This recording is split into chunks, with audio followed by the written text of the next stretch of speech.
తండ్రి యొక్కయో కుమారుని యొక్కయో పరిశుద్ధాత్మ యొక్క నామం పేరట ఆమేన్.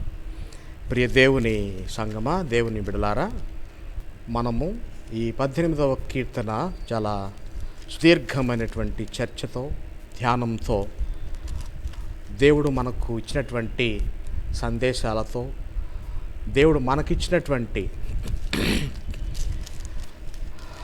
హోంవర్క్, మనము చేయవలసినటువంటి క్రియలు జ్ఞాపకం చేసుకొనొచ్చు. ఈ భయంకరమైన దుర్దినాల్లో మనం ఏ విధంగా ప్రవర్తించాలి, ఏ విధంగా ప్రార్థించాలి, ఏ విధంగా ఆయన సన్నిధికి చేరాలి, దేవునికి మనకు మధ్య ఉన్నటువంటి సంబంధాన్ని మరలా కనుగొని ఒకవేళ ఆయనకు మనకు మధ్య ఏదైనా ఒకవేళ అడ్డుబండ కానీ గోడ కానీ ఉన్న దాన్ని పటాపంచలు చేసుకొని, దాన్ని పగలు కొట్టుకొని, ఆ ఉన్నటువంటి ఈ అడ్డును తొలగించుకొని మనం నేరుగా ప్రభు సన్నిధికి ఏ విధంగా రావాలనేటువంటి విషయాలు, తదితర విషయాలు, మాటలు, ఈ యొక్క సందేహాలను నివృత్తి చేసుకొనొచ్చు. మనము ఈ గత కీర్తన అనగా 18వ కీర్తన చాలా సుదీర్ఘంగా ధ్యానం చేసుకున్నాం. మరి ఒకవేళ మీరు కొద్దిగా అలసిపోయి ఉండొచ్చు 18వ కీర్తనలో, ఎందుకంటే మరి అది 50 వచనాలతో కూడినటువంటి కీర్తనాకారుడు తన యొక్క మనోవేదనను, మనోధైర్యాన్ని, మనోబలాన్ని కూడా ప్రకటించినటువంటి కీర్తన. ఇది 2వ సమూయేలు 22వ అధ్యాయంలో కూడా ఇదే మాటలు ఉన్నాయని కూడా మనం ధ్యానం చేసుకున్నాం. ఇప్పుడు మరలా ఈ 19వ కీర్తనలోనికి మనము ఏ విధంగా వెళుతున్నాము అంటే, ఈ 19వ కీర్తనలో ఇది మరొక దృక్పథంలో ఉన్నటువంటి అతి శ్రేష్టమైన కీర్తన. 18వ కీర్తనలో దేవుని యొక్క బలము, దావీదు యొక్క సాక్ష్యం మనం చూసాం. దావీదు యొక్క అభయాన్ని కూడా మనం చివరిలో చూసాం. 19వ కీర్తనకు వచ్చేసరికి మరొక మెట్టు ఆయన పైకి ఎక్కి తన విశ్వాసాన్ని వివిధ దృక్పథాల్లో తెలియచేస్తున్నాడు, లేక ప్రకటిస్తున్నాడు. ఏం దృక్పథాలంటే, మొదటిగా అసలు ఈ కీర్తన ఏం కీర్తన అనేది మనము ఒకసారి పరిశీలన చేసుకుంటే, ఇది దావీదు కీర్తన అని ఇక్కడ సూపర్స్క్రిప్షన్ చిన్న అక్షరాలతో రాయబడింది, దావీదు కీర్తన. కనుక మనకి ఆథర్షిప్లో ఈ ఎవరు రచయిత అనేటువంటి కోణంలో మనకు ఎటువంటి అనుమానం లేదు, ఎందుకంటే ముమ్మాటికి ఇది దావీదు కీర్తన. మరి ఇక ప్రధాన గాయకుని కీ అనేటువంటి మాట మనం పెద్దగా పట్టించుకొని అవసరం లేదు. గతంలో చాలాసార్లు నేను చెప్పినట్టు జ్ఞాపకం. కీ అనేటువంటి మాట, అనేటువంటి మాటకు హీబ్రూ సమాసంలో ఒకే పదం వాడబడిందని మనం చెప్పుకున్నాం. ఇక్కడ కూడా అదే వర్తిస్తుంది. ప్రధాన గాయకుని కీ అన్నప్పుడు అనేటువంటి మాట కూడా మనము అన్వయించుకుంటాం. ఆ ప్రకారంగానే ఇది దావీదు కీర్తన అని మనము ఒక్క మాటలో దీన్ని ఈ విషయాన్ని ప్రక్కన పెడతాం. కనుక ఇది ముమ్మాటికి దావీదు కీర్తన అని మనం పేర్కొంటాం. ఇప్పుడు ఈ 19వ కీర్తనకు ఉన్నటువంటి ప్రత్యేకత ఏంటి దీని ప్రత్యేకత అంటే, there are some counterpoints in this texts or poem or writings or lyrics. The counterpoints are in three voices. So 3 స్వరాలు ఇక్కడ మనకు కనబడుతున్నాయి. 3 స్వరాలు ఈ 19వ కీర్తనలో కనబడుతున్నాయి. వాస్తవానికి ఈ 19వ కీర్తనలో హీబ్రూ బైబిల్లోకి వెళ్ళిపోయి ఆ హీబ్రూ బైబిల్లో ఉన్నటువంటి ఆ లిరిక్స్ కనుక పరిశీలన చేస్తే, ఇవి ఇటుకరాయి ముక్కలు లేక చెక్క ముక్కలు పేర్చినట్టుగా చాలా ఖండితంగా, ఖచ్చితంగా, చూడటానికి అందంగా ఉన్నటువంటి ఒక చక్కని పద్య భాగం. మరి ఇది ఆ మాటకు వస్తే అన్ని కీర్తనలు కూడా అలాగే ఉంటాయి. కానీ 19వ కీర్తనకి మరొక ప్రత్యేకత ఉన్నదండి. ఆ ప్రత్యేకత ఏంటంటే, ఈ 3 స్వరాలు, ఆ కీర్తనలో నుంచి మనకు కనబడేటువంటి 3 స్వరాలు, ఇది కీర్తనాకారుడైనటువంటి దావీదు యొక్క సాక్ష్యంగా మనం చూస్తాం. So the counter points are in 3 voices, one being the voice of the creation, అంటే సృష్టి యొక్క స్వరం, అంటే సృష్టి మనతో మాట్లాడేటువంటి విధానం, దాని వైనం, సృష్టి యొక్క కీర్తన, సృష్టి పాడేటువంటి కీర్తన, సృష్టి మాట్లాడేటువంటి కీర్తనగా దావీదు తన కీర్తనగా రచిస్తున్నాడు. అది దీని యొక్క గొప్ప సంగతి. దీన్ని మరి ఇంకా కొద్దిగా లోతుగా చెప్పుకోవాలంటే it's a paradox. The first segment or the first voice has some paradoxes in the first part of the psalm 19. ఆ విషయాల్లోకి మనం వెళ్తాం. కనుక రెండవది ఈ భాగము 19వ కీర్తన 7వ వచనం నుంచి 10వ వచనం వరకు ది వాయిస్ ఆఫ్ ద తోరా అంటే మనందరికీ తెలుసు, ఇది ధర్మశాస్త్రం. ఆది కాండం నుంచి ద్వితీయోపదేశ కాండం వరకు తోరా అని అన్నారు. కొంతమంది లేటెస్ట్ మోడర్న్ స్కాలర్స్ అయితే యెహోషువ గ్రంథాన్ని కూడా కలిపారండి తోరాలో. నేనైతే ఏకీభవించను. ఏది ఏమైనప్పటికీ ఈ ఈ ధర్మశాస్త్రము మాట్లాడుతుంది, ధర్మశాస్త్రము కవితలు వల్లిస్తుంది. దావీదు ధర్మశాస్త్రాన్ని వ్యక్తీకరణ చేశాడు. మొదటి భాగంలో మొదటి 6 వచనాల్లో దావీదు సృష్టిని వ్యక్తీకరణ చేసి సృష్టే ఒక కవిత రాస్తున్నట్టుగా మాట్లాడాడు. రెండవది మనం చెప్పుకున్న 7వ వచనం నుంచి 10వ వచనం వరకు Torah speaks. Torah comes out with a proclamation or exhortation. మూడవది 11వ వచనం నుంచి 14వ వచనాల వరకు the voice of the sinner, పాపి యొక్క స్వరం. పాపి కూడా మాట్లాడుతున్నాడు. పాపి మాట్లాడటం ఏంటండి?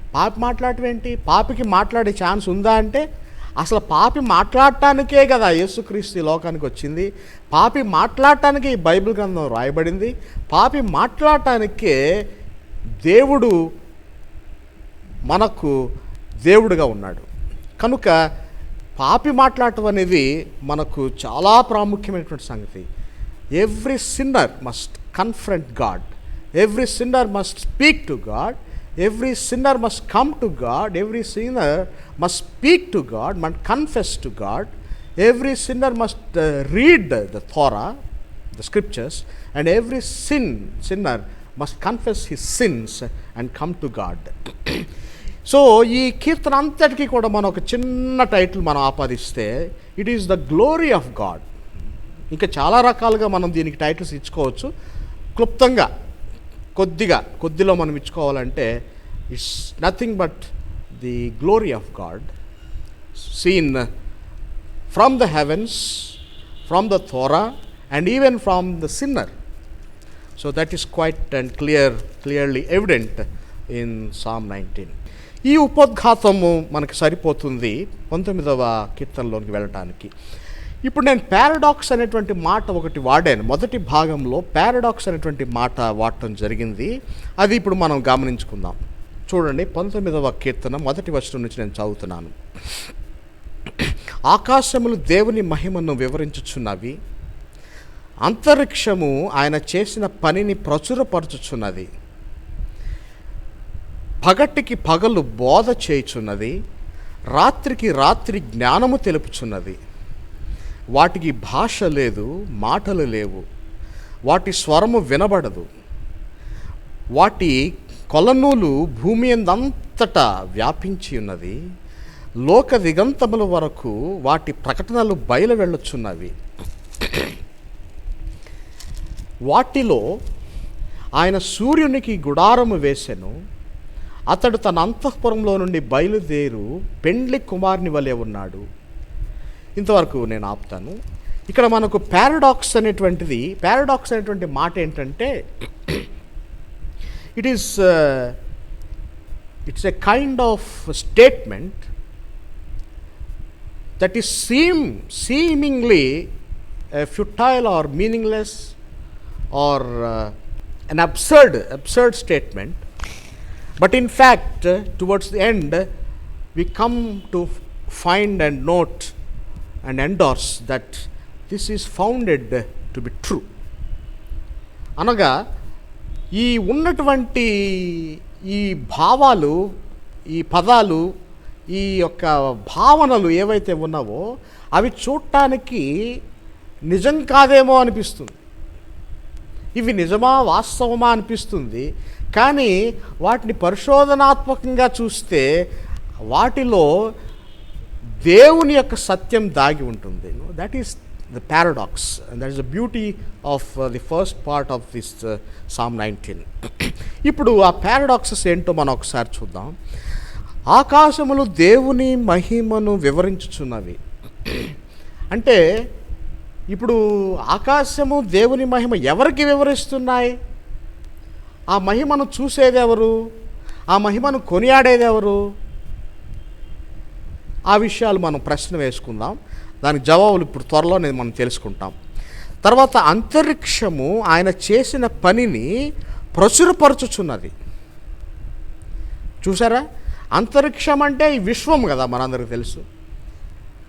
ఆకాశమేమో మహిమను వివరిస్తుందట, అంతరిక్షమేమో చేతి పనిని ప్రచురపరచుచున్నది. 8వ కీర్తన ధ్యానం చేసేటప్పుడు నేను చెప్పినట్టు నా జ్ఞాపకం, ఆకాశములు ఆయన హస్తకృత్యములని తెలుగు ఇంగ్లీష్ బైబిల్స్లో ఉంటే హీబ్రూ బైబిల్లో ఆయన వ్రేలి కృత్యములని ఉంటుంది. They are not hand made, they are finger made. ఇక్కడ చూడండి, అంతరిక్షము ఆయన చేతి పనిని ప్రచురపరచుచున్నది. అంటే ఈ అంతరిక్షము ఎంత విశాలంగా ఉన్నదో మనందరికీ తెలుసు. అలనాడు దావీదుకు కూడా తెలుసు. దావీదు ఆ మిద్ద మీద పండుకొని ఆకాశంలో చూస్తూ కొన్ని కీర్తనలు రాశాడంటండి. ఆ కీర్తనలో 8వ కీర్తన ఒకటి, 19వ కీర్తన ఒకటి. ఆ మిద్దె మీద పండుకొని, ఆ మడత కుర్చీలో పండుకొని ఆకాశం వైపు చూస్తూ ధ్యానం చేసుకుంటూ రాసినటువంటి కీర్తనలు. అంతరిక్షం గురించి ప్రబోధిస్తున్నాడు. అంతరిక్షము గూర్చినటువంటి సంగతులు లోతుగా పరిశీలన చేశాడు. ఇప్పుడు అంతరిక్షము, అంత విశాలమైనటువంటి అంతరిక్షము దేవుని చేతి పనిని కొనియాడుతుందంటే ఆ అంతరిక్షము యొక్క వైశాల్యత మనం అర్థం చేసుకోవాలి. So the volume of the universe, the volume of the cosmos, the volume of the universe, the volumes of galaxies, అవన్నీ కూడా చేరి కూర్చొని మాట్లాడుకుంటూ ఏమంటున్నాయంటే ఇదంతా కూడా దేవుని చేతి పని. కొన్ని చోట్ల ఇదంతా దేవుని యొక్క వ్రేలి పని అని. ఇది మనం ఎందుకు ఈ మాటలు మనం ధ్యానం చేసుకోవాలంటే, కీర్తన గ్రంథం ప్రకారం లేక 19వ కీర్తన ప్రకారం దేవుని ఘనపరచడానికి మనం చెప్పుకున్నాం. ఈ కీర్తనకి మనం టైటిల్ ఇస్తే it is the glory of God. అంటే దేవుని మహిమ. ఈ కీర్తన దేవుని మహింపరిచే కీర్తన. మరి ఇక మహింపరచడమేనా దీని ఉద్దేశం, ఇంకేమైనా ఉందా అంటే మనం చదివే కొద్దీ మనకు తెలుస్తుంది. ఆ విషయాలు కూడా మనం ధ్యానం చేసుకుంటాం. ఈ దేవుణ్ణి మహిమపరిచే దానికి భిన్నంగా, దాన్ని ప్రక్కగా మరి ఇంకేదైనా వస్తుందేమోననేది మనం చాలా తీక్షణంగా మనము ధ్యానం చేసుకోవాలి. What else is coming along with the glory of God. So అంతరిక్షము ఇక్కడ మాట్లాడుతుంది, ఆకాశములు మాట్లాడుతున్నాయి. మరి యేసుక్రీస్తు ప్రభువారు కూడా మీరు మౌనముగా ఉంటే ఈ రాళ్ళు పాటలు పాడగలవు, ఈ రాళ్ళు నన్ను స్తుతిస్తాయి అని అంటూ రాళ్లను కొనియాడుతున్నాడు. తరువాత చరిత్రలో పేతురు గారు కూడా మీరు సజీవమైన రాళ్ళు, దేవుడు సజీవమైన రాయి, మీరు సజీవమైన రాళ్ళుగా ఉండండి, ఆ విధంగా మీరు మలచబడండి అంటూ ఈ రాయి అనేటువంటి మెటఫర్ లైక్ ఇమేజరీ అక్కడ మనకు కనబడుతుంది. ఇక్కడ కూడా దేవుని యొక్క విధానంలో సృష్టి మాట్లాడుతుంది. రాళ్ళు మాట్లాడతాయి, కొండలు మాట్లాడతాయి, లోయలు మాట్లాడతాయి, ప్రవాహములు మాట్లాడుతాయి, సముద్రాలు మాట్లాడుతాయి, అలలు మాట్లాడుతున్నాయి. ఇంకా చెప్పాలంటే ఈ లోకంలో, విశ్వంలో ఉన్నటువంటి సమస్తం కూడా మాట్లాడుతుంది. ఇప్పుడు ఉన్నటువంటి సమస్య ఏంటంటే మరి జీవము లేనటువంటివి ఈ విధంగా మాట్లాడుతున్నాయి, జీవము కలిగినటువంటి మనము, జీవము లేని రాళ్ళు మాట్లాడుతుంటే జీవము కలిగినటువంటి మనము ఏం మాట్లాడుతున్నాం? ఏదైనా శోధన వస్తే దేవుడు ఎందుకు ఇలా చేస్తున్నాడని నిందించడమే పనిగా పెట్టుకున్నాం. కానీ was there a time that you glorified God? Was there a time? అది మనం పరిశీలన చేసుకోవాల్సిన సమయం ఆసన్నమైంది. మన చుట్టూ ఉన్నటువంటి సమాజము, పరిస్థితులు, ఈ దుర్దినాలు, ఈ మరణాలు, ఈ యొక్క హాస్పిటల్స్, ఈ యొక్క వైద్యము, ఈ వ్యాక్సినేషన్స్, మెడికేషన్స్, చికిత్సలు విధానం, ఈ ఆక్సిజన్ సిలిండర్స్, ఇవన్నీ కూడా మనం ఒక్కసారిగా జ్ఞాపకం చేసుకుంటే మనసు వికలమైపోవటం లేదా? మనం వీటన్నిటి గురించి మాట్లాడుతున్నాం ఎందుకంటే మనసు వికలమైంది కాబట్టి, మనకు బాధ కలిగింది కాబట్టి వీటి గురించి మాట్లాడుతున్నాము. దేవుని గురించి మాట్లాడామా? దేవుని యొక్క గొప్ప కార్యాల గురించి మాట్లాడామా? Was there a time that you glorified God? అది ఇక్కడ చాలా జాగ్రత్తగా మనం పరిశీలన చేసుకోవాలి. ఇక చూడండి, పగటికి పగలు బోధన చేయుచున్నది, రాత్రికి రాత్రి జ్ఞానము తెలుపుచున్నది. ఇక్కడ ఒకటేమో బోధ చేస్తుంది, రెండవది జ్ఞానము తెలుపుచున్నది. చూడండి ఈ పద ప్రయోగం ఒక్కసారి జాగ్రత్తగా గమనించండి. బోధ చేస్తున్నది, పగలేమో బోధ చేస్తున్నది, రాత్రి ఏమో జ్ఞానము తెలుపుచున్నది. ఎందుకు ఈ పదాలు వాడాడు? ఇవన్నీ కూడా ధ్యానం చేస్తే మనకు టైం సరిపోదండి. అయితే 3వ వచనంలో ఇక్కడ పారాడాక్స్ కనపడుతుంది చూడండి. దాని యొక్క నమ్మలేనటువంటి నిజం లేక వ్యతిరేక దిశలో ఉన్నటువంటిది ఇక్కడ మనకు కనబడుతుంది. ఏంటి ఆ మాట అంటే, వాటికి భాష లేదు. ముందేం చెప్పాడు? బోధ చేస్తుంది, పగటికి బోధ చేస్తుంది, రాత్రికి రాత్రి జ్ఞానము తెలుపుచున్నది. ఇప్పుడేమంటున్నాడు? వాటికి భాష లేదు. భాష లేకుండా ఎలా తెలియచేస్తున్నాయి, ఎలా బోధిస్తున్నాయి అని అంటే దానికి సమాధానం ఇక్కడే ఉందండి. వాటికి స్వరము వినపడదు అని చెప్తూ, వాటి కొలనూలు అంటే శబ్దం, స్వరం, వాటి కొలనూలు భూమి అంతటా వ్యాపించి ఉన్నది. వాటికి వాయిస్ లేదు, వాటికి వినపడదు, కానీ వాటి శబ్దము భూమి అంతటా వ్యాపించి ఉన్నది. ఎలా వ్యాపించిందంటే ఇక్కడ కీర్తనకారుడి యొక్క దృక్పథం ఇది. అంటే సృష్టిని అంత లోతుగా చదివాడు, అధ్యయనం చేసుకున్నాడు. ఎందుకు అంటే ఇది దేవుని సృష్టి అని ఆయనకు ఒక అమితమైనటువంటి భక్తి, అమితమైనటువంటి ఆరాధన దేవుని యొక్క సృష్టి పట్ల. అందుకే పగటి వేళ నేను మౌనముగా ఉండను, రాత్రి వేళ నేను నిద్రపోను అనేటువంటి మాటలు మాట్లాడతాడు. ఇక్కడ పగటికి పగలు బోధన చేస్తుంది, రాత్రికి రాత్రి జ్ఞానము తెలుపుచున్నది అని అంటే అవి మాట్లాడటానికి నోరు లేకపోయినా అవి చేసేటువంటి పనులు, వాటి క్రియలు, వాటి కార్యములు ఈ విశ్వంలో ఉన్నటువంటి ప్రతి సృష్టి చూస్తుంది. అది దాని యొక్క అర్థం. నోరు ఉండాల్సిన పని లేదు, చెవులు ఉండాల్సిన పని లేదు. ఒక ఆలోచన ద్వారా, ఒక క్రియ చేయాలన్నటువంటి దృక్పథం, సంకల్పం ద్వారా దేవుణ్ణి కొనియాడటం మనకు అవసరమైనది.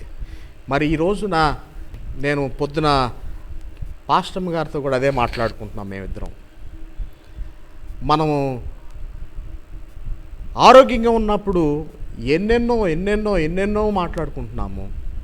చివరికి హాస్పిటల్కి వెళ్ళేంత వరకు కూడా దేవుని గురించి మాట్లాడుకోం. హాస్పిటల్కి వెళ్ళిన తర్వాత ఆ ముక్కుకి ఆక్సిజన్ మాస్క్ పెట్టిన తర్వాత కూడా దేవుడు గుర్తొస్తున్నాడా లేదా అనేటువంటి ఆలోచన నేను పంచుకోవడం జరిగింది. దేవుడు గుర్తుకు రావాలి. ఆయన సృష్టికర్త, సృష్టి ఆయన ఘనపరుస్తుంది. ఆ మండుచున్నటువంటి ఆ అగ్నిగుండంలో షడ్రక్, మిషక్, అబేద్నెగోలు ఏమంటారండి? మా దేవుడు రక్షించుటకు సమర్థుడు, ఒకవేళ రక్షించకపోయినను ఓ రాజా నీ ప్రతిమకు మేము మొక్కము. అంటే మంటలోకి వెళ్ళేటప్పుడు మాట్లాడే మాటలండి, మరణంలోనికి వెళ్ళేటప్పుడు మాట్లాడే మాటలు. దేవుడు రక్షించకపోయినా పర్వాలేదు.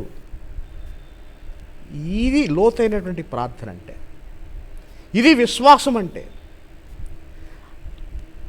మరణ శయ్యల మీద, మరణ పడకల మీద ఎంతమంది దేవుణ్ణి ధ్యానం చేసుకుంటున్నారు? దేవుడు అదే కోరుకుంటున్నాడు. ఎవరు నన్ను జ్ఞాపకం చేసుకుంటున్నారు? ఈ విశ్వానికి సృష్టికర్త అయినటువంటి నన్ను, నిన్ను సృష్టించినటువంటి నన్ను ఎంతమంది జ్ఞాపకం చేసుకుంటున్నారు అని ఆయన దుఃఖిస్తున్నాడు, వేదన పడుతున్నాడు. కానీ ఈ కీర్తనాకారుడు తన యొక్క జ్ఞానంలో నుంచి, తన యొక్క ఆధ్యాత్మిక దృక్పథంలో నుంచి సృష్టిని ఆయన కొనియాడుతూ, సృష్టి దేవుని కొనియాడుతుందని చెప్పి సృష్టిని కొనియాడుతున్నాడు. కనుక రాత్రివేళ నీకు జ్ఞానం వస్తుంది, పగటి వేళ నువ్వు బోధలు వింటావు. కానీ రాత్రివేళ పండుకున్నప్పుడు నీకు లోతైనటువంటి ఆలోచనలు వస్తాయి. అది మీ అందరికీ, మనందరికీ కూడా అనుభవమే. రాత్రిపూట పాటలు రాసేవాళ్ళు ఉన్నారు, రాత్రిపూట కవితలు రాసేవాళ్ళు ఉన్నారు, రాత్రిపూట వేదాంతం వల్లించే వాళ్ళు ఉన్నారు, రాత్రిపూట పుస్తకాలు రాసేవారు ఉన్నారు, రాత్రిపూట ఇంకేదో రాయగలిగినటువంటి వారు ఉన్నారు. కానీ వీరు దేవుని బిడ్డలుగా దేవుని గూర్చినటువంటి మాటలు రాత్రి వేళ తెలుసుకోవాలని ఇక్కడ కీర్తనకారుడికి ఉద్దేశం. పగటి వేళ నువ్వు దేవుని గురించి తెలుసుకో, రాత్రి వేళ దేవుని జ్ఞానము పొందుకో. ఎందుకంటే వాటి స్వరము, ఈ సృష్టిలో ఉన్నటువంటి కొండలు, లోయలు, సముద్రాలు, పశువులు, సమస్తము యొక్క స్వరములు భూమి అంతటా కూడా వ్యాప్తి చెంది ఉన్నాయి. లోక దిగంతముల వరకు వాటి ప్రకటనలు బయలు వెళ్ళుచున్నాయి. లోకమంతా అంటాడు, మొదటిగానేమో భూమి అంతటా అంటాడు, రెండవది లోక దిగంతముల వరకు. ఇది కూడా పారాడాక్స్ అండి. లోక దిగంతముల వరకు, ఎక్కడెక్కడికో భూమి అగాధములలోనికి ఆయన స్వరం, ఆయన వార్త, ఆయన ప్రకంపన, ఆయన ప్రకటన వెళ్ళిపోతుంది. భూమి మీద, ఈ ఉపరితలం మీద ఉన్నటువంటి మనకైతే చలనం కూడా ఉండడం లేదేమో. తరువాత వాటిలో ఆయన సూర్యునికి గుడారము వేసాను. చూసారా, ఎక్కడ వేసాడండి సూర్యునికి గుడారం? ఎక్కడ? సూర్యునికి వాటిలో ఆయన సూర్యునికి గుడారము వేసాను. వాటిలో అంటే ఈ సృష్టిలో. ఎందుకు సూర్యుడు గురించి ప్రస్తావన తీసుకొచ్చాడంటే, ఆ ఏన్షంట్ వెస్ట్ ఏషియా అంటే ఇప్పుడు మనము ఉన్నటువంటి భారతదేశం లేక తూర్పు దేశాల వైపు నుంచి చూసినప్పుడు పాలస్తీనా లేక ఇస్రాయేలు, దాని తూర్పులో ఉన్నటువంటి బబులోను, పైన ఉన్నటువంటి అషూరు లేక సిరియా, అటు వెస్ట్లో ఉన్నటువంటి ఈజిప్ట్ లేక అప్పటి పాత నిబంధన కాలపు ఫిలిస్తియా కానివ్వండి, క్రింద ఉన్నటువంటి ఇదూమియా కానివ్వండి, ఇటు ఈస్ట్లో క్రింద ఉన్నటువంటి మోయాబు కానివ్వండి, ఇవన్నీ కూడా కలిపి ఏన్షియంట్ వెస్ట్ ఏషియా అన్నారు. అప్పట్లో వెస్టర్న్ స్కాలర్స్, వెస్టర్న్ థియాలజన్స్ ఎక్కువ మనల్ని డామినేట్ చేశారు కాబట్టి వాళ్ళు రాసినటువంటి పుస్తకాల్లో, వాళ్ళ విధానాల్లో ఏన్షియంట్ నియర్ ఈస్ట్ అన్నారు. ఎందుకంటే వెస్టర్న్ స్కాలర్స్కి అది నియర్ ఈస్ట్ కింద వస్తుంది. ఈస్టర్న్ థింకర్స్, ఈస్టర్న్ రైటర్స్కు అది ఏన్షియంట్ వెస్ట్ ఏషియా కింద ఉన్నది. కాబట్టి ఆ పాలస్తీనా తదితర చుట్టూ ఉన్నటువంటి దేశాలు, ప్రాంతాలన్నీ కూడా మనము ఈనాడు ఏన్షియంట్ వెస్ట్ ఏషియా అని మనం పేర్కొంటాం. ఈ ఏన్షియంట్ వెస్ట్ ఏషియన్ కల్చర్లో సూర్యుడు పెద్ద తలకాయ నొప్పండి. ఏ విధంగా అంటే, ఉదాహరణకు ఐగుప్తు చరిత్ర తీసుకుంటే అక్కడ ఫరోని సూర్యుడి కింద అభివర్ణించేవారు. ఇంకా చెప్పాలంటే సూర్యుడిని దేవుడి కింద అభివర్ణించేవారు. ఆ దేవుడే సూర్యుడు, సూర్యుడే దేవుడు, ఆ సూర్యుడే ఫారో. ఆ సూర్యుడి పేరు రే, రే గాడ్ అంటారు. ఇక Re god was the God who was the sun, and they worship the sun god. సూర్యుడు అనేటువంటి మాట దావీదుకి బగ మంటలు పుట్టించేటువంటి మాట అండి. ఎందుకంటే ఆ సూర్యుడిని వీళ్ళందరూ కూడా కొలుస్తున్నారు.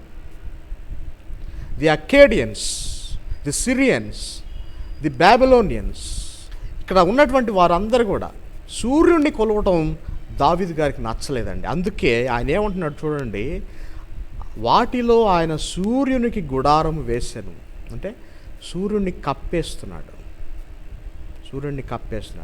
ఎందుకు? సూర్యుడి కంటే నీ దేవుడు, మన దేవుడు గొప్పవాడు. ఇక్కడ ముందుగా చెప్పినటువంటి మాటల్లో అలా చెప్పలేదండి. ముందుగా ఆయన తీసుకున్నటువంటి వస్తువులు లేక సృష్టిలో భాగములైనటువంటి ఆకాశములు, అంతరిక్షములు, పగలు, రాత్రి, ఇవన్నిటినీ కొనియాడుతూ రాశాడు.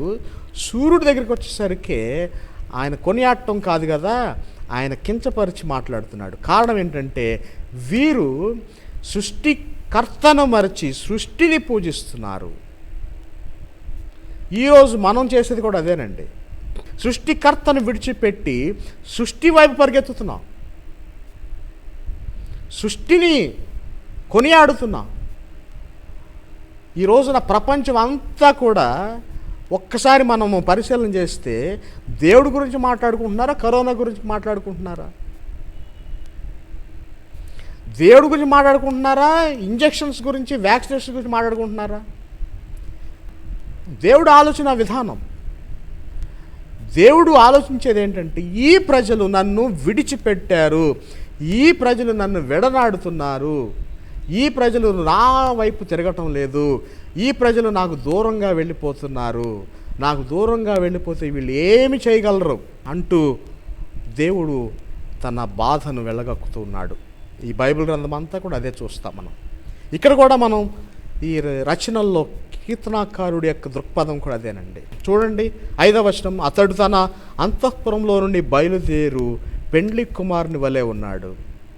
సూర్యుడు పరిగెత్తనుల్లసించున్నట్లు తన పదమునందు పరుగెత్తనుల్లసించుచున్నాడు. అతడు ఆకాశమున ఈ దిక్కు నుండి బయలుదేరి ఆ దిక్కు వరకు దాని చుట్టూ తిరిగి వచ్చుచున్నాడు. అతడి వేడిమికి మరుగైనది ఏదియును లేదు. ఇది దేవుని యొక్క ఘనత. ఆయన పెండ్లి కుమారుడు వలె వస్తున్నాడు. పెండ్లి కుమార్తె ఏం చేయాలండి? పెండ్లి కుమారుని గురించి ధ్యానం చేయాలి. పెండ్లి కుమారుడి కూర్చిన తలంపులు కలిగి ఉండాలి. కానీ ఈ పెండ్లి కుమార్తె ఇటు పరిగెత్తుంది, వ్యాక్సిన్స్ వైపు పరిగెత్తుతుంది. ఇక్కడ పెండ్లి కుమారుడు ఉన్నాడు. ఓ పెండ్లి కుమార్తె, నీవు వ్యాక్సిన్స్ వైపు వెళుతున్నావు, నీవు మందుల వైపు వెళుతున్నావు. మందులు వ్యాక్సిన్ తప్పని చెప్పడం లేదు, కానీ వీటికంటే ప్రాముఖ్యమైనటువంటి దేవుని దగ్గరికి వస్తున్నావా? దేవుడు అడుగుతున్నాడు. ఎక్కడ పరిగెత్తుతున్నావు నువ్వు? దేవుడు ఏం చేస్తున్నాడు చూడండి. సూర్యుడు పరిగెత్తనుల్లసించినట్లు, సూర్యుడు ఎప్పుడు పరిగెత్తడానికి, సూర్యుడు అంటే బలాఢ్యుడు ఎప్పుడు కూడా నిలబడటానికి ఇష్టపడ్డాడు, పరిగెత్తడానికి ఇష్టపడతాడు. ఆయన లేచే విధానం, కూర్చునే విధానం చాలా వేగంగా ఉంటుంది, శరవేగంతో వెళ్ళిపోతూ ఉంటాడు. అతడు దేవుడు. ఆ సూర్యుడు బలవంతుడు ఏం చేస్తున్నాడు? తన పథమునందు ఉల్లసించున్నాడు, తన మార్గంలో పరిగెత్తడానికి ఇష్టపడుతున్నాడు. ఆయన బలాఢ్యుడు, ఆయన సృష్టికర్త, ఆయన పరిగెత్తుతాడు. ఆయనది ఈ సృష్టి, ఆయన ఏమైనా చేస్తాడు. ఆయన మరణం మీద అధిపతి, జీవం మీద కూడా అధిపతి. ఆయన ఏమైనా చేయడానికి యోగ్యుడు, అర్హుడు. ప్రకటన గ్రంథం అంతా కూడా అదే చదువుతాం మనం. ఆయన దేనికైనా యోగ్యుడే. ఒక పుస్తకం ఎత్తాలన్నా దించాలన్నా ఆయనే మోయగలడు. ఈ లోక పాపాలను మోసినటువంటి ప్రభువు, సమస్త పాపాన్ని మోసినటువంటి ప్రభువు, శూరుడు, వీరుడు, పరుగెత్తగలిగినటువంటి వాడు. ఇక్కడ చూడండి 6వ వచనంలో, ఉల్లసిస్తూ అతడు ఆకాశమున ఈ దిక్కు నుండి బయలుదేరి ఆ దిక్కు వరకు దాని చుట్టూ తిరిగి వస్తున్నాడు. సూర్యుని చుట్టూ తిరుగుతున్నాడు దేవుడు. ఎందుకంటే నీ ప్రభు సూర్యుడి కంటే గొప్పవాడు సుమా. కానీ నీవు నేను సూర్యుడి కంటే గొప్పవాడైనటువంటి ప్రభువును మర్చిపోతున్నాం. ఆయన సృష్టి అంతటిని కూడా ఒక వ్రేలుతో చేశాడండి. This is the glory of God. దేవుని యొక్క ఘనత, దేవునికి చెందించవలసినటువంటి ఘనత, దేవునికి అందించవలసినటువంటి ఘనత, దేవునికి ఆపాదించవలసినటువంటి ఘనత, ఈ ఘనతలో నుంచి మనం మాట్లాడుకున్నాం. మొదటిగా సృష్టి యొక్క వాయిస్, సృష్టి యొక్క స్వరం మాట్లాడుకున్నాం. ఆ స్వరం ఏమంటుందంటే, మీరు దేవుణ్ణి ఘనపరచడం నేర్చుకోండి. మొదటిగా దేవుని ఘనపరచండి, ఆయన కీర్తించండి, ఘనపరచండి, ప్రార్థన చేయండి, ఆయన తట్టు తిరగండి, మోకరించండి. First is God, first is always at first place. మొదటిగా ఉన్న దేవుడు, ఆది అయినటువంటి దేవుడు, అల్ఫా అయినటువంటి దేవుడు అల్ఫాగానే ఉండాలి. In your priorities set God to be the first. ఇది దేవుడిచ్చే సందేశం. దావీదు నాకు ఇంతటి అనుభవం ఇచ్చి చక్కని కీర్తన, ఆధ్యాత్మికమైన కీర్తన, శృతులతో, లయతో, ప్రయోగంతో, ఈ పారాడాక్సెస్తో, వ్యతిరేక పదాలు వాడుకుంటూ, మన విశ్వాసాన్ని సరిచేసుకుంటూ చక్కగా ఈ కీర్తన రచిస్తున్నాడండి. రెండవ భాగంలోకి మనం వెళ్తాం. 7వ వచనం నుంచి 10వ వచనం వరకు. The voice of the Torah, the voice of the Torah, ధర్మశాస్త్రం యొక్క స్వరం.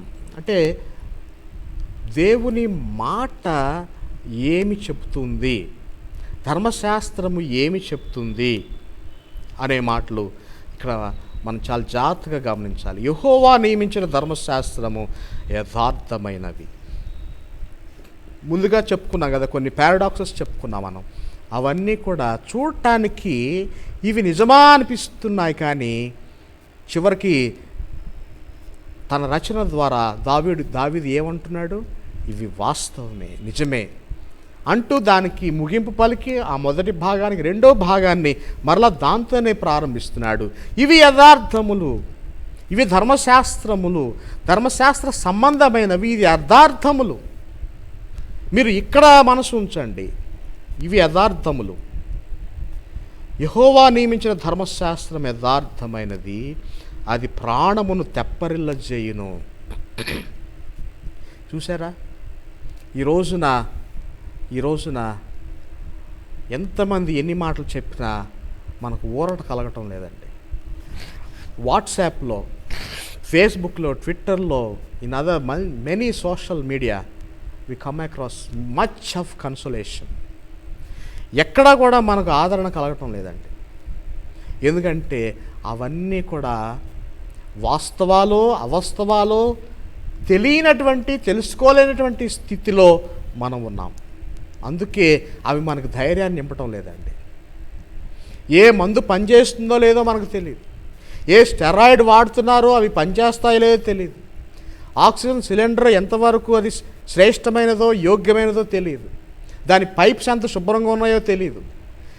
ఏమీ మనం తెలియనటువంటి స్థితిలో ఉన్నాం. మరి ఇంకా కఠినంగా చెప్పాలంటే, దేవుని పక్షంగా చెప్పాలంటే, డాక్టర్స్ కూడా ఒక డాక్టర్ గారు చెప్పింది ఒక డాక్టర్ చెప్పడం లేదు. ప్రజల్ని అయోమయంలో పడేస్తున్నారు. With due respect to all the doctors, they are our life savers, true, but this is the time that we are confused. 18వ కీర్తనలో మనం చెప్పుకున్నాం కదా, 18వ కీర్తనలో ఏమని చెప్పుకున్నాం, యెహోవా తప్ప దేవుడేడి. 18:31లో యెహోవా తప్ప దేవుడేడి, ఇంక ఎవరిని వేడుకోవాలి, ఇంకా ఏంటి మన పని ఏంటి, మన శరణ్యం ఎవరంటే దేవుడే. ఎందుకంటే ఆయన మాట్లాడే మాటలు పరిశుద్ధ గ్రంథంలో అంత శ్రేష్టంగా యథార్థంగా ఉన్నాయి. ఒకసారి ఆయన భక్తులను జ్ఞాపకం చేసుకుందాం, చెరసాల్లో వేయబడినటువంటి వారిని జ్ఞాపకం చేసుకుందాం, సింహాల బోన్లో వేయబడినటువంటి దానియేలును జ్ఞాపకం చేసుకుందాం, చెరలో ఉన్నటువంటి వారికి జ్ఞాపకం చేసుకుందాం, మరణానికి దగ్గరైనటువంటి వారికి జ్ఞాపకం చేసుకుందాం. సముద్రంలో పడిపోయినటువంటి పౌలు భక్తుని జ్ఞాపం చేసుకుందాం. సిలువలో తిరగేసినటువంటి సిలువ మరణించినటువంటి పేతురు జ్ఞాపం చేసుకుందాం. పద్మాసు ద్వీపంలో తిండి లేక మలమలమాడుతూ దర్శనాలు కన్నటువంటి యోహాన్ని జ్ఞాపం చేసుకుందాం. ఎవరు సుఖంగా ఉన్నారు?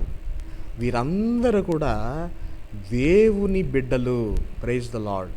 వీరందరూ కూడా దేవుని ఆలోచనలో పెరిగారు, దేవుని ఆలోచనలో జీవించారు, దేవుని ఆలోచనలో వారు ముందుకు వెళ్ళారు. వారు ఫలభరితమైనటువంటి జీవితం జీవించారు. వారు దేవుని సన్నిధానంలో ఈ క్షణంలో ఆనందంగా గడుపుతున్నారు. కారణం, ధర్మశాస్త్రాన్ని యథార్థంగా పరిగణించారు, ధర్మశాస్త్రాన్ని కౌగలించుకున్నారు, ధర్మశాస్త్రాన్ని హృదయంలో భద్రపరుచుకున్నారు. చివరికి అదే మాటలు, లాస్ట్కి వచ్చేసరికి అదే మాట్లాడతాడు. పాపి నోట్లో అదే మాట పెట్టాడండి. లాస్ట్కి వచ్చేసరికి మనం చదువుతాం దాన్ని కూడా. 7వ వచనంలో చివరి భాగం, యెహోవా శాసనము నమ్మదగినది, అది బుద్ధిహీనులకు జ్ఞానము పుట్టించును. మరి బుద్ధిహీనులు ఏమనుకుంటారు? నేను జ్ఞానిని అనుకుంటాడు. కానీ దేవుని జ్ఞానం ఉన్నదా? తగ్గింపు జీవితమే దేవుని సన్నిధానంలో, దేవుని దృష్టిలో అది జ్ఞానము. ఇక్కడ ఈ మాటలను బట్టి బుద్ధిహీనులకు జ్ఞానము పుట్టించునంటే ఇక్కడ గర్విష్ఠులకు, అహంకారులకు జ్ఞానము లేదు. వీరు బుద్ధిహీనులు. ఎప్పుడైతే దేవుని సన్నిధికి వచ్చి ధర్మశాస్త్రాన్ని హత్తుకుంటారో వారికి జ్ఞానము కలుగుతుంది. దేవుని వాక్యాన్ని వెంబడించినటువంటి వారికి జ్ఞానం కలుగుతుంది. జ్ఞానము కలిగినటువంటి వారు, దేవుని జ్ఞానం కలిగినటువంటి వారు, ఆ జ్ఞానముతో వారు జీవించబడతారు. మరణము వారి నుంచి వేరు చేయబడుతుంది అనేటువంటి అర్థాన్ని ఇక్కడ మనం చూస్తాం. అది 8వ వచనంలో ఆ మాట చూస్తాం. యెహోవా ఉపదేశములు నిర్దోషమైనవి, అవి హృదయమును సంతోషపరచును. చూసారా? హృదయాన్ని సంతోషపరుస్తుందంటే శాశ్వతమైనటువంటి ఆనందం. హృదయంలో సంతోషం వేరు, తాత్కాలిక సంతోషం వేరండి. హృదయాన్ని సంతోషపరిచేది దేవుని మాటలు. అది శాశ్వతమైన సంతోషం, శాశ్వతమైనటువంటి జీవము వారికి ఏర్పాటు చేయబడినది. ఈ విధంగా 9వ వచనంలో, యెహోవా యందైన భయము పవిత్రమైనది, అది నిత్యము నిలుచును. మీరు ఎవరెవరికో భయపడటం కాదండి. మనం ఎవరికి భయపడుతున్నాం అంటే అందరికీ భయపడుతున్నాం.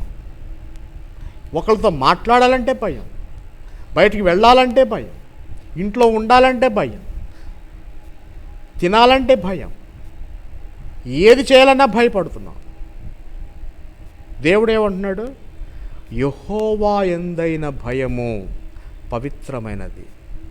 అంటే ఇప్పుడు మీకున్న భయము అపవిత్రమైన భయం. ఈ భయానికి విలువ లేదు. ఈ భయం ఉపయోగపడదు, ఉపయోగం లేదు ఈ భయం వల్ల. ఈ భయము నిన్ను మరణానికి అప్పగిస్తుంది. దేవుని యందు భయము నిన్ను జీవానికి అప్పగిస్తుంది. అందుకే మనకున్నటువంటి శోధనలన్నీ కూడా ప్రభు సన్నిధిలో పెట్టి ఏమన్నాడు ప్రభు? మీ చింత యావత్తు నా మీద వేయండి, మీ చింత యావత్తు నా మీద వేయండి. అంటే మీరేం చేయాలి? యెహోవా యందు భయభక్తులు, యెహోవా యందు భయం కలిగి ఉండాలి. అది నిర్మలమైనది, అది యథార్థమైనది, పవిత్రమైనది, అది నిత్యము నిలుచును అంటూ ఉన్నాడు. న్యాయ విధులు, యెహోవా న్యాయ విధులు సత్యమైనవి, అవి కేవలము న్యాయమైనవి, అవి బంగారు కంటేను విస్తారమైన మేలిమి బంగారు కంటేను కోరదగినవి. ఇవన్నీ కూడా ధర్మశాస్త్రంలో ఉన్న మాట్లాడండి. ద్వితీయోపదేశకాండం అంతా చదవాలి దయచేసి. ధర్మశాస్త్రం అంటే ఎక్కువ మంది నిర్గమాకాండం చదువుతారండి, వాస్తవమే. కానీ దానికంటే శ్రేష్టమైనది ద్వితీయోపదేశకాండం.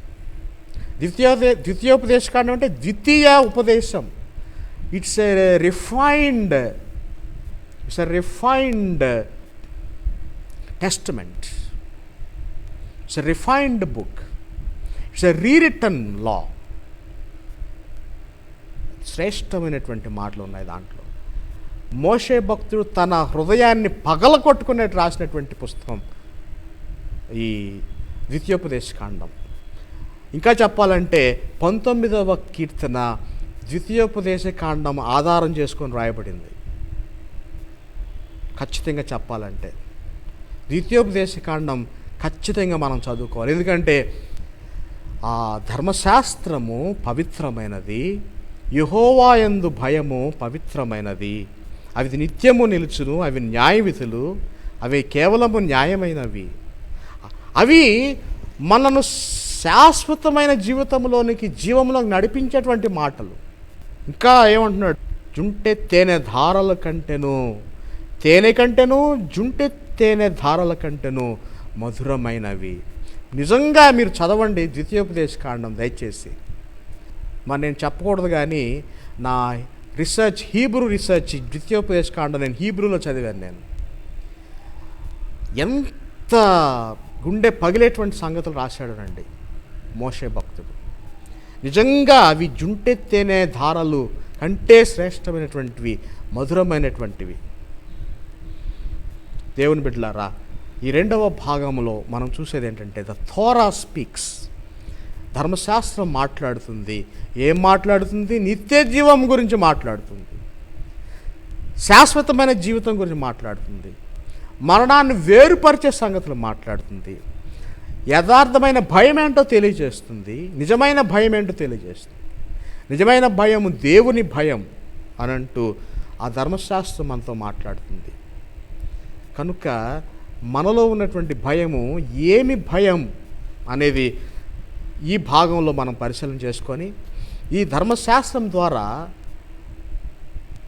లేక పదాజ్ఞల ద్వారా, ద్వితీయోపదేశకాండం ద్వారా, ఈ 19వ కీర్తన 7 నుంచి 11 వచనాల ద్వారా, 10 వచనాల ద్వారా మనం దేవుని భయాన్ని కనుగొనాలని దేవుడు మాట్లాడుతున్నాడు. ఎందుకంటే దేవుని బిడ్డలు దేవునితో ఉండటం దేవునికి ఇష్టం. ఎందుకంటే ఆయన సృష్టికర్త. He is the owner of your life. He is the owner of your life, which means he has every right on your life. He is the owner of your life. నేను ఎంతకాలం ఉంటానో నాకు తెలియదు. కరోనా వస్తే 5 రోజుల్లో మరణిస్తున్నారు, 10 రోజుల్లో మరణిస్తున్నారు. If I die, who is the owner of my soul? I want God to be the owner of my soul. అందుకే సిలువలో క్రీస్తు ప్రభు తండ్రి నీ చేతికి నా ఆత్మను అప్పగిస్తున్నాను అంటాడు. Because God is the owner of his soul. God is the owner of our souls. God is the owner of the creation. God is the owner of the universe. God is the owner of everything that exists. 3వ భాగంలోకి మనం వెళ్తాం. ఈ 2వ భాగంలో దేవుని భయాన్ని మనం కనుగొనాలని మనం నేర్చుకుందాం. 3వ భాగంలో the voice of the sinner. ఇప్పుడు అసలు పాయింట్లోకి వచ్చాం మనం. అసలు విషయం ఏంటి? ఎందుకు ఇదంతా చదివాం? ధర్మశాస్త్రం మనకు భయాన్ని నేర్పుతుంది, వాస్తవం. సృష్టి దేవుణ్ణి కొనియాడమని చెప్తుంది, వాస్తవం. ఇక్కడ 3వ భాగంలో ఇదంతా కూడా మనకు మనం అన్వయించుకునేటువంటి ప్రక్రియ ఉండాలి. మనకు అన్వయించుకునే ప్రక్రియ ఏదైనా ఉన్నదా? Straight question. చూడండి 11వ వచనం. వాటి వలన నీ సేవకుడు అంటే పాపి, వాటి వలన నీ సేవకుడు హెచ్చరిక నందును. హెచ్చరిక అంటే తెలుగులో పెద్దగా ఆ పదంలో ఫోర్స్ లేదండి. ఇంగ్లీష్లో మంచి ఫోర్స్ ఉంటుంది, వార్నింగ్.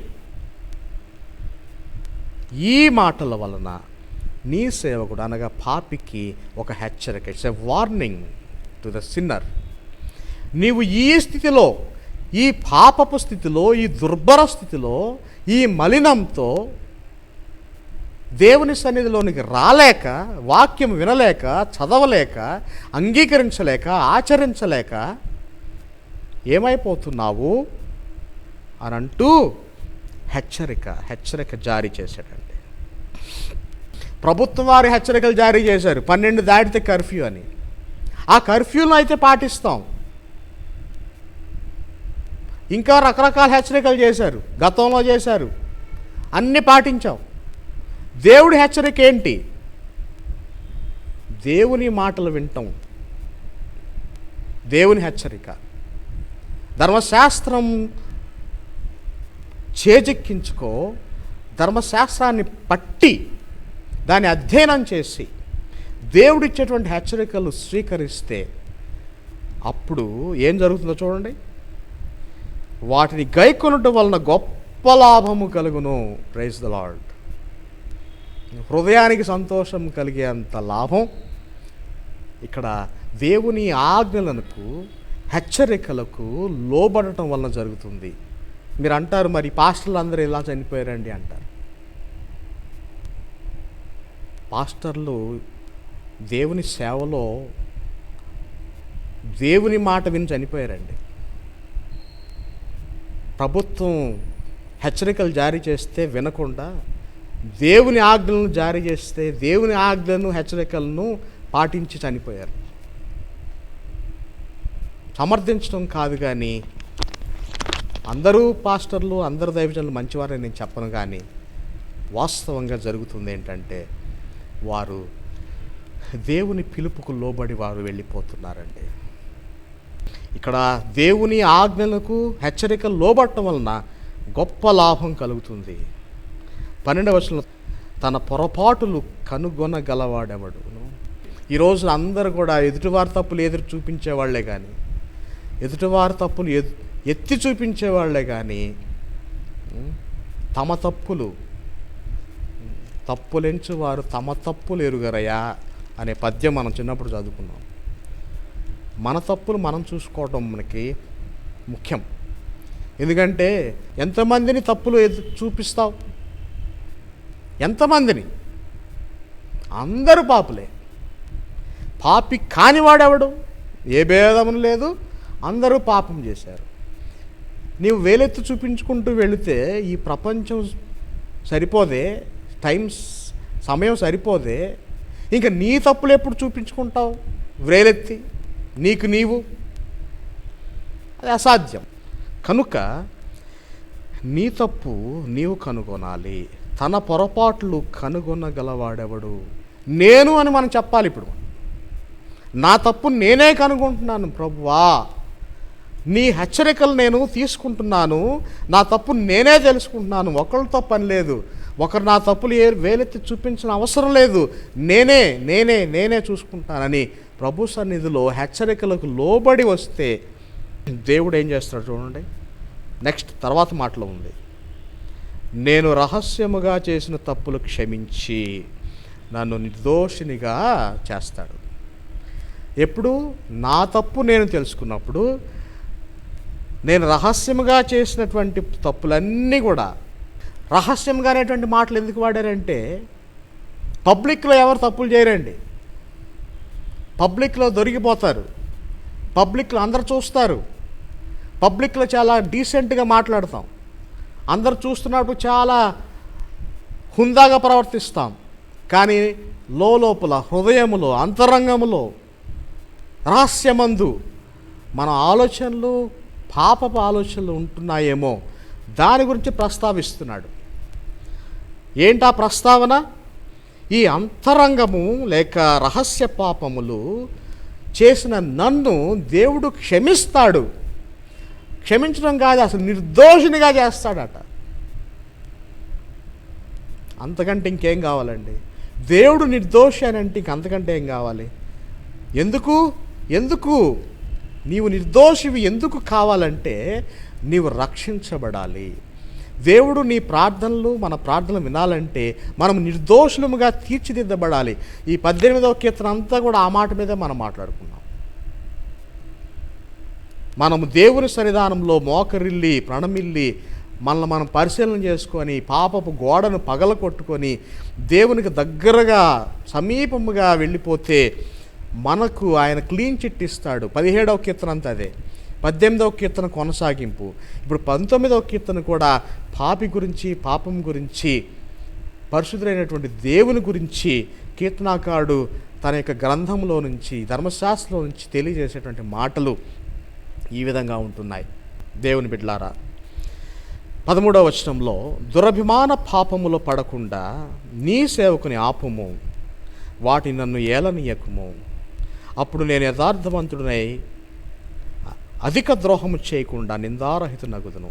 ఇదే కొంచెం ఎన్హాన్స్ చేసుకుంటూ చెప్తున్నాడండి. ఏ విధంగా అంటే, దురభిమాన పాపము అంటే కొంతమందిని కొన్నిటిని నేను ఎక్కువగా ప్రేమిస్తున్నాను, కొన్నిటిని ప్రేమించడానికి నేను పరిగెత్తుతున్నాను, కొన్నిటి కోసం కొంతమంది కోసం నేను వెంపర్లాడుతున్నాను. I'm running after something which is disliked by you. నీకు ఇష్టం లేని దానికోసం నేను పరిగెత్తుతున్నాను. ఇది దురభిమానము. దురభిమానము దేవుని సన్నిధిలో, దేవుని ఆలోచనలో ఇది దురభిమానం. అది పాపము. ఆ పాపంలో పడకుండా, అవి నన్ను ఏలుబడి చేయకుండా కదా, కొంచెం అలసిచ్చావంటే మనల్ని ఏళ్తారు. అది దురభిమానం.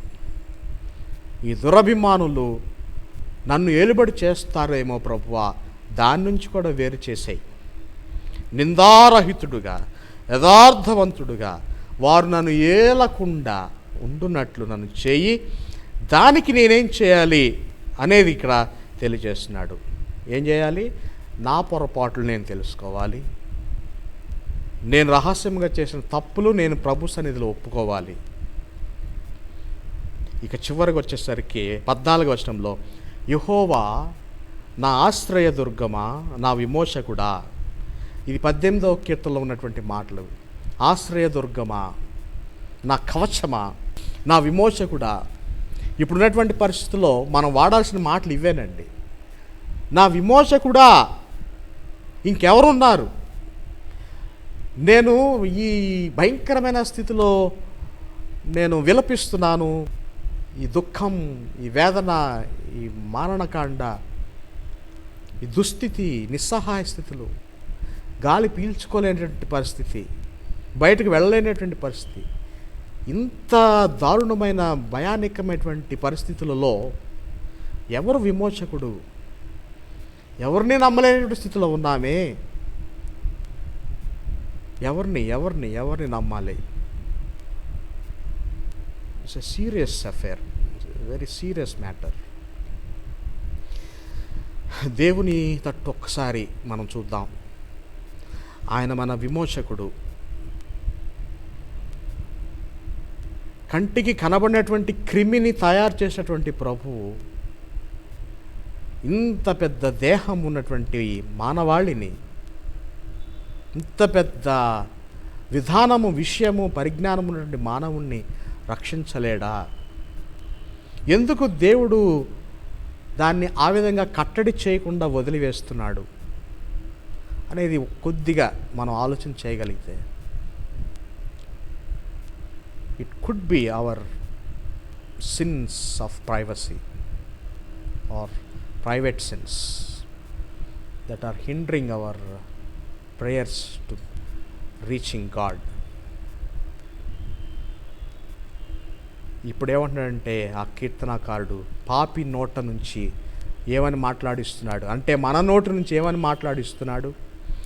ప్రభువా, నీవే నా విమోచకుడవు, నీవే నా ఆశ్రయదుర్గము, నీవు తప్ప నాకు ఎవ్వరు లేరు ప్రభువా, నేను నిన్ను మాత్రమే నమ్ముకున్నాను, నిన్ను మాత్రమే వెంబడించాలి, నేను నిన్ను మాత్రమే ప్రేమిస్తాను, నీవే మాత్రమే నన్ను రక్షించగలవు, నీవు మాత్రమే నాకు ఈ విడుదల అనుగ్రహించగలవు, ఇంకా వేరే మార్గం లేదు.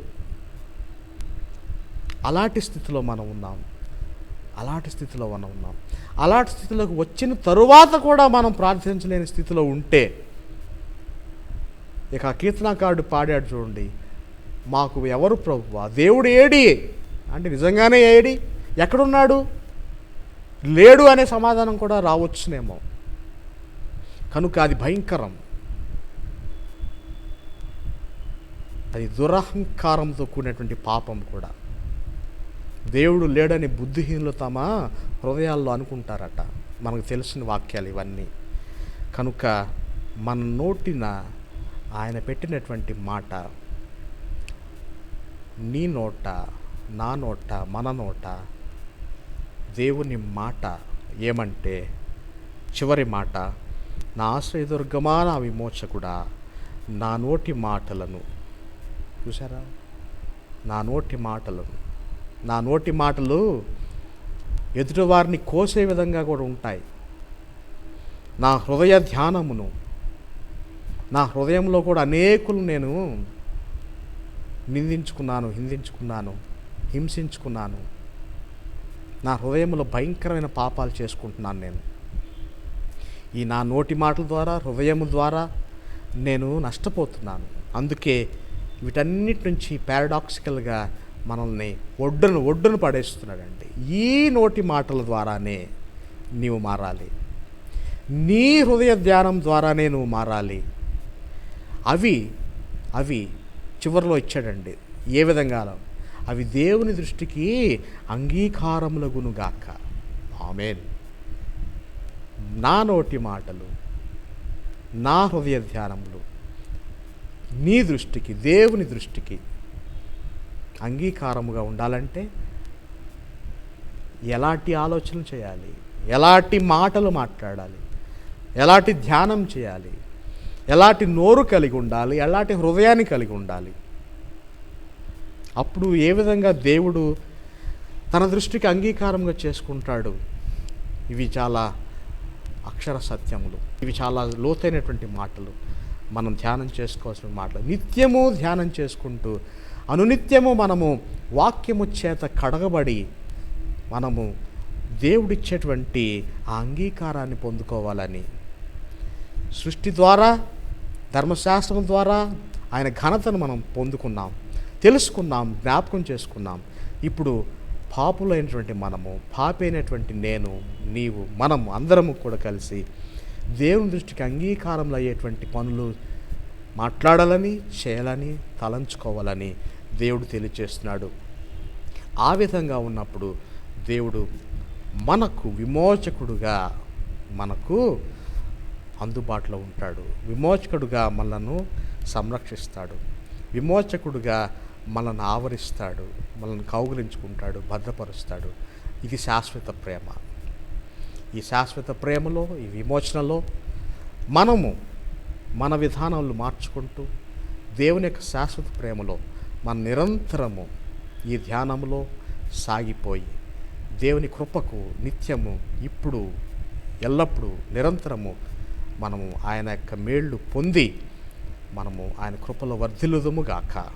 ఆమేన్.